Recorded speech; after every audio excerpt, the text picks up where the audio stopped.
네, 안녕하세요. 1월 30일 토요일 새벽 기도회 시작하겠습니다.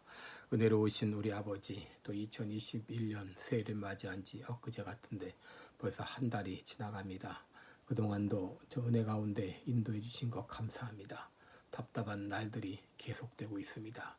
그렇지라도 몸도 마음도 약해지지 않게 하여 주시고 독수리 날개치며 올라간 같이 더욱더 하늘을 향하여 다른 박질하는 우리 믿음 생활과 우리 육신의 생활이 되게 하여 주옵소서. 이 시간도 주님 앞에 의탁하옵고 예수님의 이름으로 기도드리옵나이다. 아멘. 네, 찬송가 337장입니다. 내 모든 시험 무거운 짐을 337장, 예전 찬송가는 363장입니다.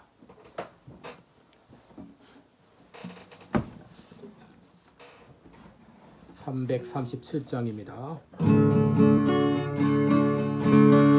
내 모든 시험 무거운 짐을 주 예수 앞에 아뢰이며 근심에 쌓인 날 돌아보사 내 근심 모두 맡으시네. 무거운 짐을 나 홀로 지고 견디다 못해 쓰러질 때 불쌍히 여겨 구원해 주리 은혜의 주님 오직 예수. 내 모든 괴로움 닥치는 환난 주 예수 앞에 아뢰이면 주께서 친히 날 구해 주사 넓으신 사랑 베푸시네.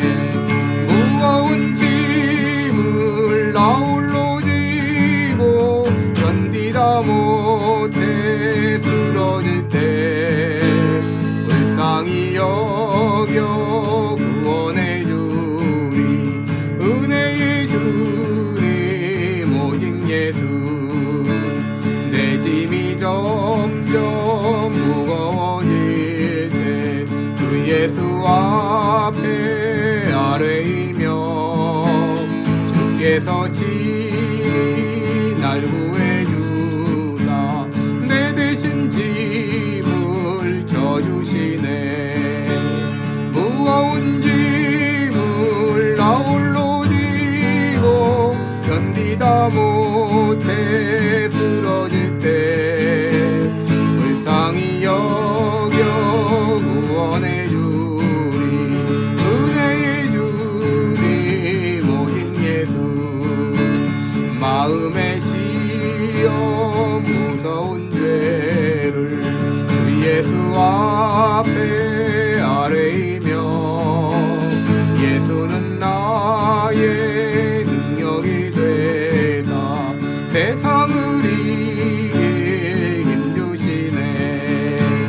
무거운 짐을 나 홀로 지고 견디다 못해 쓰러질 때 불쌍히 여겨 구원해 주리 은혜의 주님 오직 예수.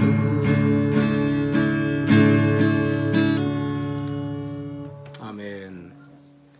네, 우리 오늘은 욥기 4장 1절로 9절까지 보겠습니다. 욥기 4장 1절로 9절까지 제가 봉독해 드리겠습니다. 764쪽입니다. 욥기 4장 1절로 9절까지입니다. 대만 사람 엘리바스가 대답하여 가로되 누가 내게 말하면 내가 염증이 나겠느냐. 날지라도 누가 참고 말하지 아니하겠느냐. 전에 내가 여러 사람을 교훈하였고 손이 늘어진 자면 강하게 하였고 넘어져가는 자를 말로 붙들어 주었고 무릎이 약한 자를 강하게 하였거늘 이제 이 일이 내게 임함에 내가 답답하여 하고 이 일이 내게 당함에 내가 놀라는구나. 내 의뢰가 경외함에 있지 아니하냐. 내 소망이 내 행위를 완전히 함에 있지 아니하냐. 생각하여 보라. 죄 없이 망한 자가 누구인가? 정직한 자의 끊어짐이 어디 있는가? 내가 보건대 악을 밭갈고 독을 뿌리는 자는 그대로 거두나니 다 하나님의 입 기운에 멸망하고 그 콧김에 사라지느니라. 아멘. 네, 우리 오늘은 이제 욥기 4장 전체를 봐야 되지만 길기 때문에 제가 9절까지 읽었습니다. 오늘은 이제 본문을 가지고 고난은 죄의 결과인가 이런 제목으로 함께 말씀을 나누겠습니다. 욥기 4장은 대만 사람 엘리바스의 권면이 기록이 되어 있습니다. 욥이 자신의 고통을 호소하자 그것을 듣다 못해 입을 열게 된 것입니다. 2절에 보시면 누가 내게 말하면 내가 염증이 나겠느냐 날지라도 누가 참고 말하지 아니하겠느냐 그랬습니다. 이 구절을 공동 번역 성경에서는 누가 자네에게 말을 건네려 한다면 자네는 귀찮게 여기겠지. 그렇다고 입을 다물고만 있을 수도 없는 일일세라고 번역했습니다. 바로 엘리바스는 이제 참 네가 듣기에는 거북하겠지만 내가 할 말을 하겠다 이렇게 하면서 말을 시작한 것입니다. 3절에 보시면 전에 내가 여러 사람을 교훈하였고 손이 늘어진 자면 강하게 하였고 넘어져 가는 자를 말로 붙들어 주었고 무릎이 약한 자를 강하게 하였거늘 이제 이 일이 내게 임함에 내가 답답하여 하고 이 일이 내게 당함에 내가 놀라는구나 그랬습니다. 여러분 은근히 이 욥을 칭찬하고 있는 말입니다. 욥의 과거에 넘어져가는 자를 붙들어주고 또 무릎이 약한 자를 강하게 해주고 또 이제 여러 사람들을 교훈하고 또 손이 늘어진 자를 강하게 하고 이렇게 좋은 일을 많이 했던 욥입니다. 욥은 어려운 사람들, 힘든 사람들을 많이 도와주었는데 막상 이 일이 자기에게 당하게 되자 답답하여 하고 놀라고 있다고 그렇게 말을 한 것입니다. 늘 어렵고 힘든 사람에게 좋은 말 해주고 도와주고 했던 내가 막상 고난이 닥치자 견디지 못하고 이렇게 허둥대다니 이게 될 말인가 라고 말한 것입니다. 또 6절에 보시면 내 의뢰가 경외함에 있지 아니하냐 내 소망이 내 행위를 완전히 함에 있지 아니하냐 그랬습니다. 공동번역 성경을 보게 되면 자신만만하던 자네의 경건은 어찌 되었고 자네의 희망이었던 그 흠없는 생활은 어찌 되었는가 라고 번역을 했습니다. 이것은 평소 욥이 어떻게 살았는가를 보여주는 대목입니다. 그만큼 경건하게 살았던 욥이었습니다. 그런데 욥을 칭찬한 다음에 엘리바스는 욥에게 두 가지를 말합니다. 첫째로 고난은 죄의 결과라고 하는 것입니다. 여러분 7절과 8절에 보시면 생각하여 보라 죄 없이 망한 자가 누구인가 정직한 자의 끊어짐은 어디 있는가 내가 보건대 악을 밭갈고 독을 뿌리는 자는 그대로 거두나니 다 하나님의 입 기운에 멸망하고 그 콧김에 사라지느니라 라고 했습니다. 바로 죄 없이 망하는 사람은 없고 정직한 사람은 결코 끊어짐이 없다고 하는 것입니다. 만약에 내가 의롭고 정직하게 살았다면 너는 악인처럼 멸망하지는 않을 것이다 라고 말하고 있는 것입니다. 갈라디아서 6장 7절에 보게 되면 사람이 무엇으로 심든지 그대로 거두리라 그랬는데 이 죄를 지었기 때문에 그 대가로 고난을 치른다고 하는 것입니다. 예전 우리나라에서 장애인에 대한 멸시는 극에 달했습니다. 장애인을 병신이라고 놀리기 일쑤였고 공공기관에서는 장애인을 위한 배려는 전혀 없었습니다. 심지어 장애인이 있는 집에서는 가족이 장애인이라고 하는 것을 숨기며 살았습니다. 왜냐하면 장애를 죄의 대가라고 생각했기 때문이죠. 여러분 태어난 아이가 다운 증후군과 같이 염색체 이상이라는 판정을 받았다면 여러분은 먼저 어떤 생각이 드시나요? 어째서 나에게 이런 일이 일어났지? 내가 무슨 죄가 있는 것은 아닌가? 여러분 먼저 이렇게 생각할 것입니다. 여러분 이렇게 생각하는 것이 잘못일까요?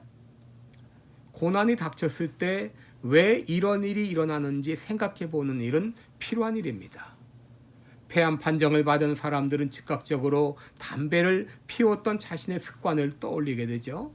간암 환자 같은 경우는 음주 습관을 떠올리게 됩니다. 그리고 혼전의 성생활이 문란했던 사람들은 그렇지 않은 사람보다 태어나는 아이가 잘못된 확률이 훨씬 높은 것입니다.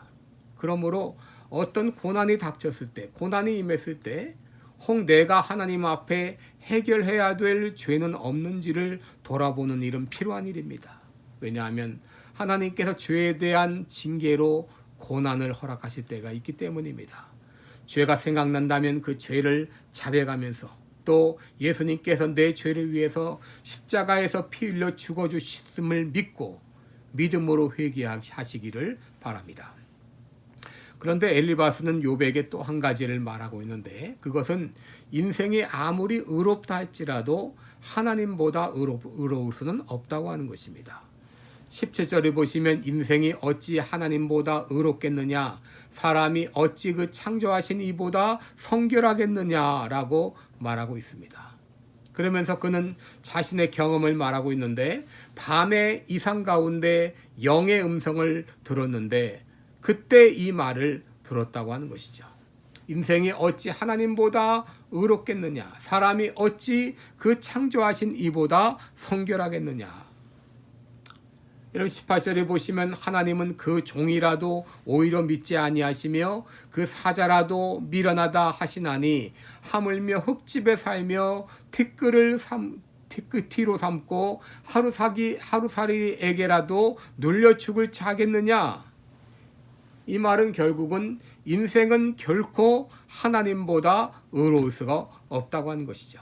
다시 말해서 지금 욥이 당한 고난도 혹 죄로 인한 것은 아닌지를 물어보고 있는 겁니다.